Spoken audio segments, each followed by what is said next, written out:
તારીખ 30/4/2025ના રોજ ભાભરની અંદર કેટલાક તત્વોની વચ્ચે એક મોટા ઝઘડાનું સ્વરૂપ લેવાય છે. જે ભાભરના 3 રસ્તા છે તેની વચ્ચોવચ્ચ એ લોકોની વચ્ચે ઝઘડો અને મારામારીનો બનાવ બને છે. આ બાબતની જાણ થતાં તુરંત જ અમારી લોકલ પોલીસ તથા એલસીબી એસઓજીનો સ્ટાફ અને અમારા એએસપી જે છે એ ઘટના સ્થળે પહોંચી જાય છે. ઘટનાનું સ્વરૂપ લઈ અને ફરિયાદ દાખલ કરવામાં આવે છે અને ત્યારબાદ માત્ર થોડા કલાકોની અંદર જ 7 જેટલા આરોપીને અટક કરવામાં આવે છે. આ આખા બનાવની બાબતમાં જો વાત કરવામાં આવે તો તારીખ 30/4/2025ના રોજ સાંજે આશરે 6 કલાકે મુકેશભાઈ ઠાકોર નામના વ્યક્તિ પોતાનો છોટા હાથી ગાડી લઈને નીકળે છે. ત્યારે તેની સાથે જે છે એ બલેનો ગાડીમાં ચાલક બાવનસિંહ વિષ્ણુભા રાઠોડ તથા તેમની સાથે તેમના ભાણેજ વિજયસિંહ ઉર્ફે પિન્ટુભા દાદુભા ઝાલા જે છે એ ગાડી માત્ર અડી જવાના નાનકડા બનાવમાં બંનેની વચ્ચે એક ઝઘડો થાય છે અને બંને એકબીજાની સાથે ઝપાઝપી જેવો બનાવ કરે છે. ત્યારબાદ બંને ઈસમો જે છે એ પોતાના પરિવારને અને તથા મિત્રોને ફોન કરીને બોલાવે છે કે અહીંયા મારે એક નાનો મોટો આવો ઝઘડો થયો છે અને ત્યારબાદ તેમના પરિવારજનો અને તેમના મિત્રો આવી અને એકબીજાની સામે વધારે મોટો ઝઘડો કરે છે અને ત્યારબાદ જે છે એ હોસ્પિટલની અંદર તે લોકોને દાખલ કરવામાં આવે છે. આ ઘટનાની જાણ થતાં પોલીસે આની અંદર ફરિયાદ દાખલ કરી છે, જે BNSSના સેક્શન 115(2), 118(1), 118(2), 109(1), 189(2), 191(2), 193(3), 190, 296(b) અને 351(3) મુજબ દાખલ કરવામાં આવી છે અને પોલીસે અત્યાર સુધીમાં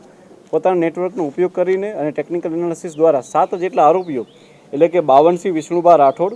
વિજયસિંહ પિન્ટુભા ઝાલા, લાલભા રાઠોડ, સુરતસિંહ જયંતિભા રાઠોડ, ચંદનસિંહ વખતુભા રાઠોડ, ઋષિરાજ વખતુભા રાઠોડ અને કુલદીપસિંહ પ્રતાપસિંહ રાઠોડને પોતાના માધ્યમથી પકડી લીધા છે અને હાલમાં તેઓને જે છે રાઉન્ડ અપ કરેલા છે.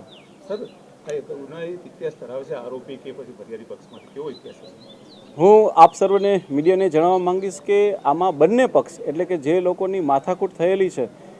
એ તમામે તમામ બંને પક્ષ જે છે એ ગુનાહિત ઇતિહાસ ધરાવે છે.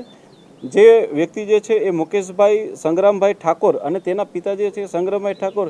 એ આની પહેલાં પણ અનેક આવા બોડી ઓફેન્સના ગુનાઓમાં આવેલા છે. સંગ્રામસિંહના જે દીકરાઓ છે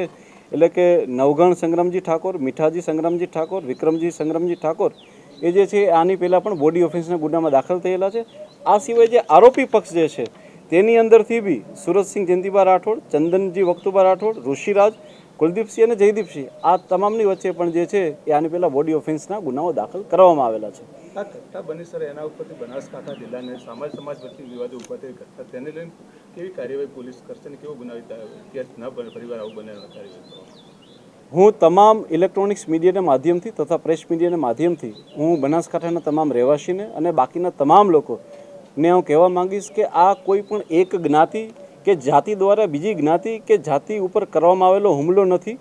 જો આની અંદર ઊંડાણથી જોવામાં આવે તો ઝઘડો કરનાર બંને પક્ષો જે છે એ